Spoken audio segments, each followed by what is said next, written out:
അപ്പോൾ ഗ്യാസ് ഇല്ലാത്തത് കൊണ്ട് നമ്മുടെ വീടുകളിൽ മാത്രമല്ല ബുദ്ധിമുട്ടുള്ളത്, കടലിൽ പണിക്ക് പോകുന്ന നമ്മുടെ മത്സ്യത്തൊഴിലാളികൾക്കും വളരെയേറെ ബുദ്ധിമുട്ട് തന്നെയാണ്. അപ്പോൾ നമ്മൾ പള്ളം ഫിഷ് മാർക്കറ്റിൽ വന്നിട്ടുണ്ട്. അപ്പോൾ ഇവിടുത്തെ മത്സ്യത്തൊഴിലാളികളോട് ഗ്യാസിൻ്റെ ആ ഒരു ക്ഷാമത്തിനെ കുറിച്ച് എന്താണ് അവസ്ഥയെന്നൊന്ന് ചോദിച്ചു നോക്കാം നമുക്ക്. നമ്മുടെ മത്സ്യത്തൊഴിലാളികൾ അപ്പോൾ ഗ്യാസുകൾ ഇല്ലാണ്ടുള്ള ബുദ്ധിമുട്ട് എന്താണെന്ന് അവരോട് ചോദിക്കാം. ബ്രോ, എന്താണ് ഗ്യാസിനെ പറ്റിയിട്ടുള്ള അഭിപ്രായം എന്താണ്? ഇപ്പോൾ മത്സ്യത്തൊഴിലാളികൾക്ക് ഭക്ഷണം വെച്ച് കഴിയാൻ വേണ്ടി ഗ്യാസ് ഇല്ല. ഇപ്പം നിങ്ങൾ കേന്ദ്ര ഗവൺമെന്റ് ഗ്യാസ് അനുവദിക്കണം. ഞങ്ങൾ ഗ്യാസ് ഇല്ലാതെ ഒരാഴ്ച കൊണ്ട് പണിക്ക് പോകുന്നില്ല.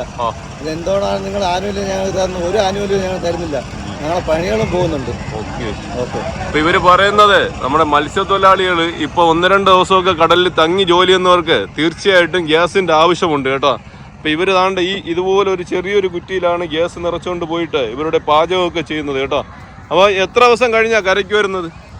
2-3 ദിവസം കഴിഞ്ഞാണ് വരുന്നത്. അപ്പൊ പാചകം ചെയ്യാനുള്ള എല്ലാ സാധനവും കൊണ്ടാണ് പോകുന്നത്. പാചകം ചെയ്യാൻ സാധനം ഇല്ല, ഗ്യാസ് ഇല്ലാത്തതുകൊണ്ട് തിരിച്ചു വന്നു. ഗ്യാസ് ഇല്ലാണ്ട് ഒന്നും നടക്കുന്നില്ല. ഞങ്ങൾ 15,000 രൂപ ഞങ്ങൾ നഷ്ടമാണ് ഇപ്പൊ ഗ്യാസ് ഇല്ലാത്തതുകൊണ്ട്. അല്ലെങ്കിൽ ഞങ്ങൾ 2 ദിവസം അവിടെ കിടക്കുമായിരുന്നു. ഓക്കെ. അപ്പൊ ഇവര് ഗ്യാസ് ഇല്ലാത്തത് കാരണം ഇവര് ഡെയിലിയാണ് ഇപ്പൊ പോയിട്ട് വരുന്നത്. അപ്പൊ അങ്ങനെ വന്നു കഴിഞ്ഞാൽ ഏകദേശം 7,000-8,000 രൂപ ഒരു ദിവസം തന്നെ ഇവർക്ക് ചെലവ് വരും കേട്ടോ. 2-3 ദിവസം തങ്ങിയാണ് കിടക്കുന്നതെങ്കിൽ ഏകദേശം 15,000-20,000 രൂപ ചെലവ് വരുമെന്നാണ് പറയുന്നത്.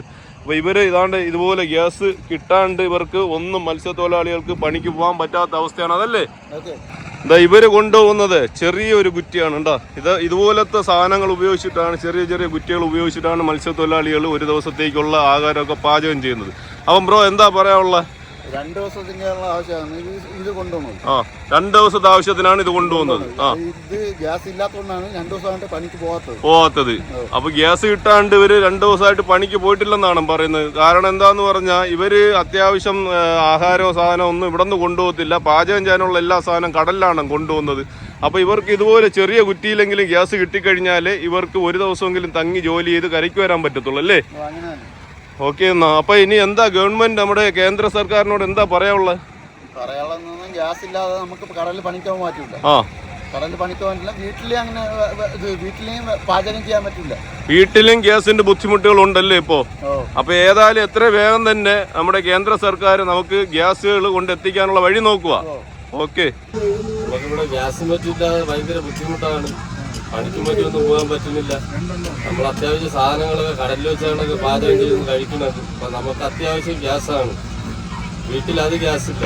ഭയങ്കര ബുദ്ധിമുട്ടാണ് ഗ്യാസിന്റെ ഒരു ഇത്. കടലിൽ പോണ മത്സ്യത്തൊഴിലാളികൾക്ക് ഒരു ചൂട് ചായയാ, പിന്നെ ഒരു കടിയോ കൊടുക്കാനായിട്ട് സാധിക്കുന്നില്ല, ഇപ്പൊ പറ്റണില്ല. ഇപ്പൊ ഞങ്ങൾക്ക് കേസാണ് പ്രധാനമായിട്ട് ആവശ്യം ഇപ്പൊ ഉള്ളത്. ഓക്കെ ചേച്ചി. സ്റ്റോക്ക് വരുമെന്ന് എന്തെങ്കിലും പറഞ്ഞിട്ടുണ്ടോ? പറഞ്ഞില്ല, സ്റ്റോക്കില്ലെന്ന് പറഞ്ഞു. ഇപ്പൊ നമ്മുടെ ഈ വിഴിഞ്ഞം പരിസരത്ത് എവിടെയൊക്കെയാണ് കട ഇപ്പൊ അടച്ചത്? ഈ സിലിണ്ടർ നമ്മുടെ ഗ്യാസ് ഇല്ലാത്തത് കാരണം പള്ളിയുടെ അപ്പുറത്തുള്ള 3-4 കട അടപ്പ്, നമ്മുടെ ബസ് സ്റ്റാൻഡിലെ ഈ കട അടപ്പ്, തൊട്ടപ്പുറം ചൗക്കയിലെ കട അടപ്പ്. അപ്പൊ ഇനിയും ഗ്യാസ് ഇല്ലാണ്ട് ഒന്നും നടക്കില്ല. ഒരു കട നടക്കില്ല. നാളെ മുതൽ ഒരു 3-4 വലിയ ഹോട്ടലിൽ അടയ്ക്കുമെന്നാണ്.